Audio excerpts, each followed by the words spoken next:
some of the biggest things that I'd taken out of it, and the way that I was feeling at the time, is that it can actually happen to you. Because you think when you're in that rugby bubble that it won't ever happen. And I wasn't in that rugby bubble before. I worked beforehand. And then when I came in, I always thought when people got injured, I always thought, how have they managed that? That'll never happen to me, ever. And then 2 years down the line, well, actually, I nursed the injury for a year before it actually happened. So when it happened, I don't know, even when I was injured and I was struggling, I still always thought, it'll never happen, I'll never get a bad injury.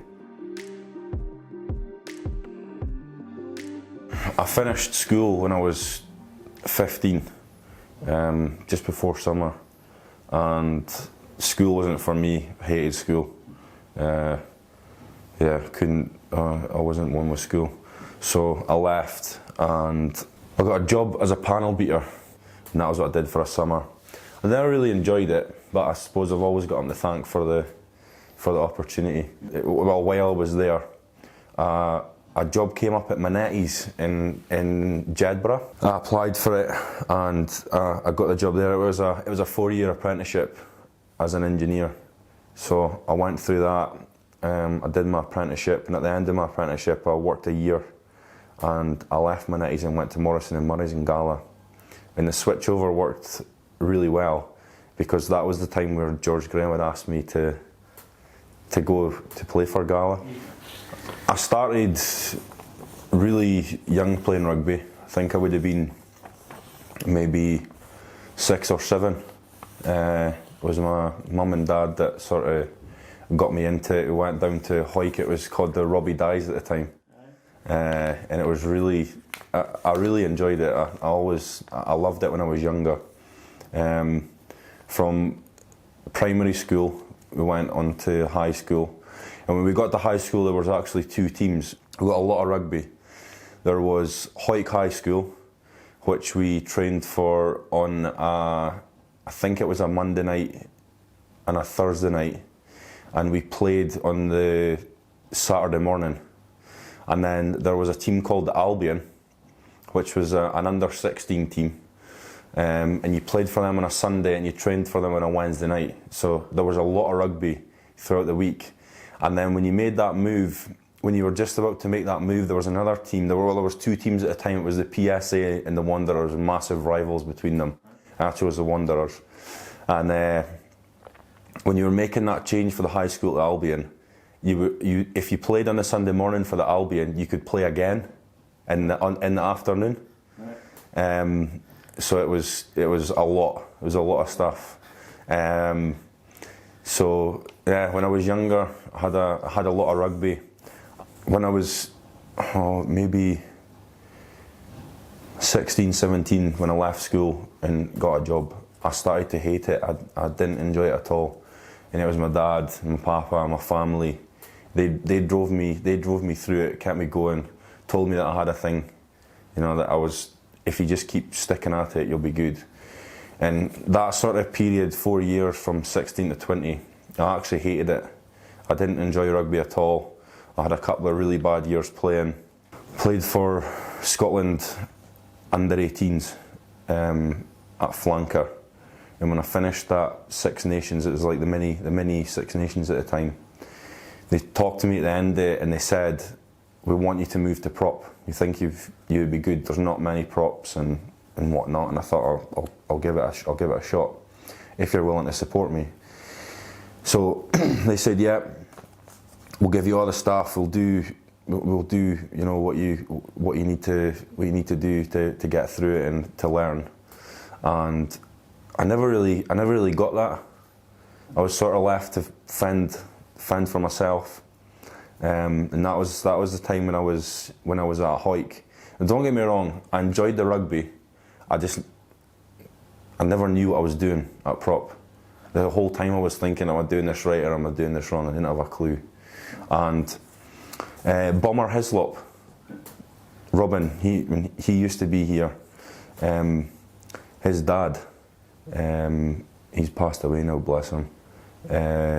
He offered me once, he gave me a phone call and he said, look, I know you've made the move to prop. He says, if you're willing to drive out on some nights, you can come to the house and we'll do some single sled work. So I did, I agreed to it. And every Thursday night after training, I used to go to him. Never gave him anything. He did it off his own back. I used to drive out to his house in Langham from Hawick. It used to take about half an hour. And he taught me a lot of things. And I remember the first session, I actually scrummed against him in his back garden. With this, it was absolutely ridiculous. It was getting dark as well. It was like in winter time. It's like almost getting dark. It's like 8 or 9 o'clock. And I'm scrumming against Robin Hislop's dad in his garden trying to learn how to be a prop. Once he was happy, he thought, yep, you're at a stage now where I can't really teach you anymore. I stopped doing that.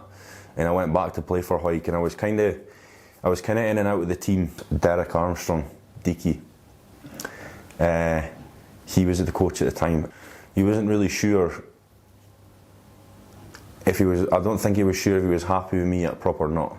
At the end of that season, he went to Biggar and he offered a few boys to go with him, and we went. And I quite enjoyed it, but again, I wasn't sure at all about what I wanted to do. I think I was 19 at the time. I wasn't sure what I wanted to do, still wasn't really enjoying it, and I went. I did a season there, and the turning point sort of where my rugby picked back up for me again was the next season. I went to Gala, and that was with George Graham. He called me a couple of times once the season had finished at Biggar, and I told him, I says, look, I'm not interested. I've hated rugby for the past 2 years. I'm not interested at all. And I said, I'm not wanting to come. And he kept phoning me. He says, look, you'd be an idiot to stop playing. He says, you've been playing well. If you come here, I'll turn you into an international player. And he promised me that. And that was all the years ago. He said to me on the phone that day, I will turn you into an international prop.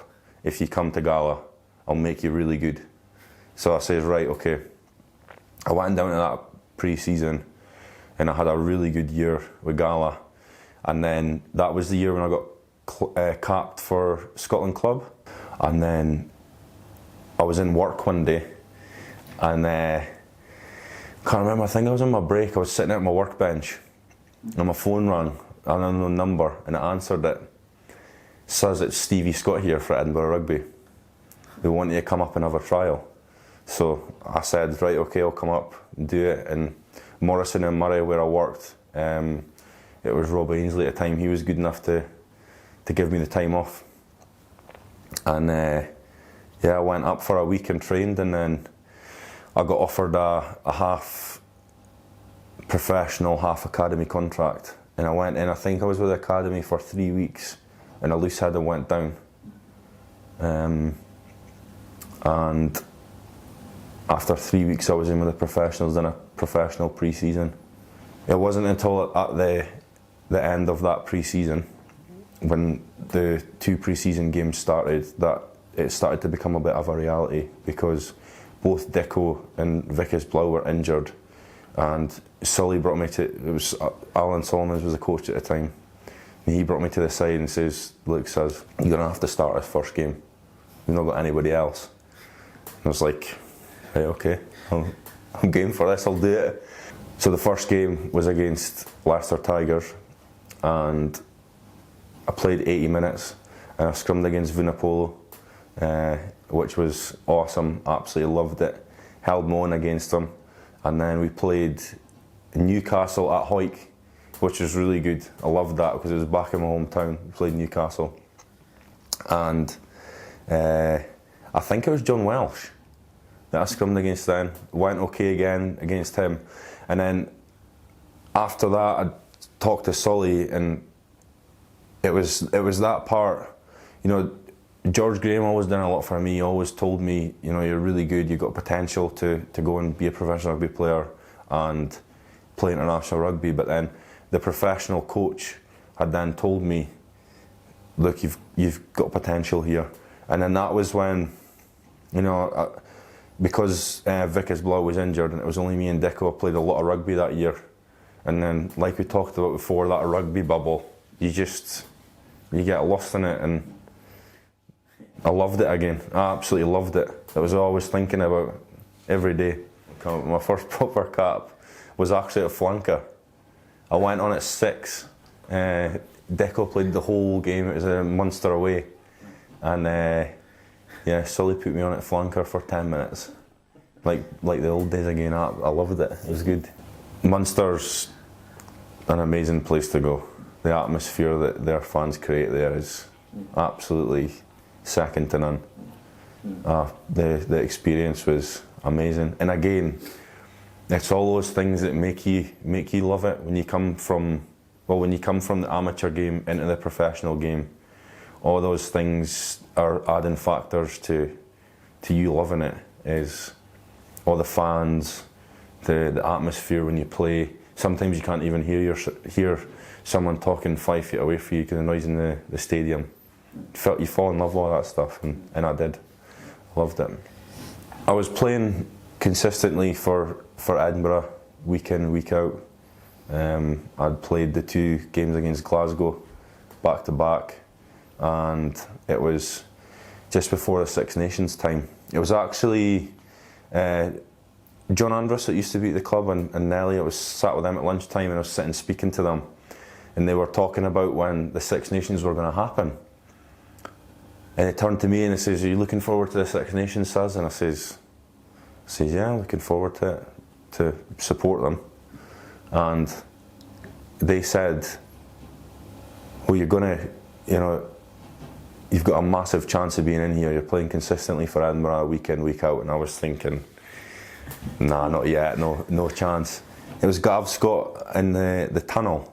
One day I was walking through the gym and I bumped into him, and he was at the coffee machine. He used to have the coffee machine in the tunnel for the international team. And he came across, "How are you doing?" Says, "I'm Gav Scott." I says, "Oh, nice to meet you, the manager of Scotland."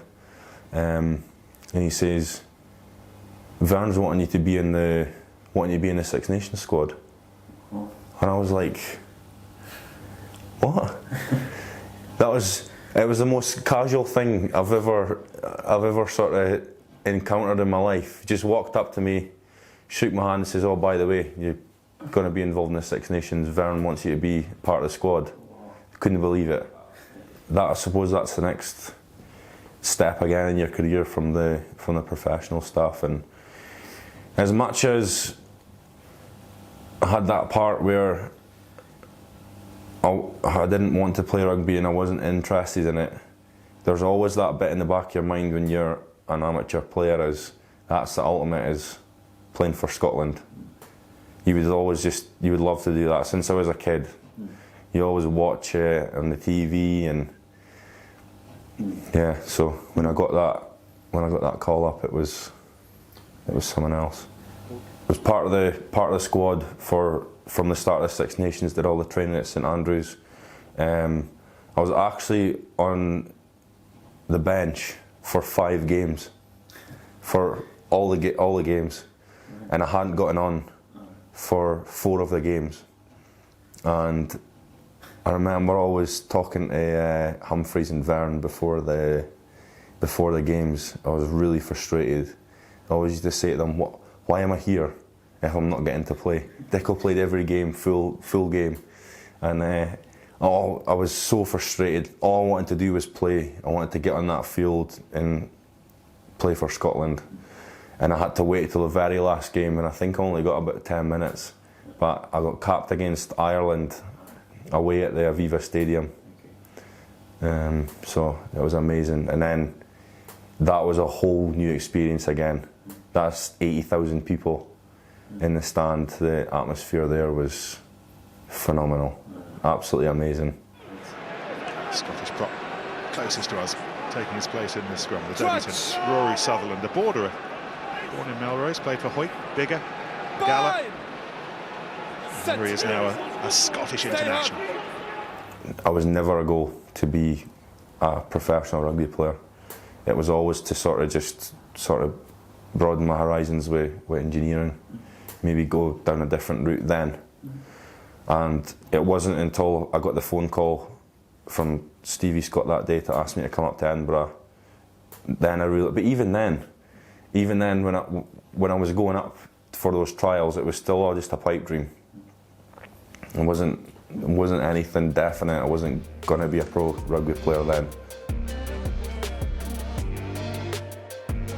I had so much help from a lot of people, and a lot of, not just help but encouragement.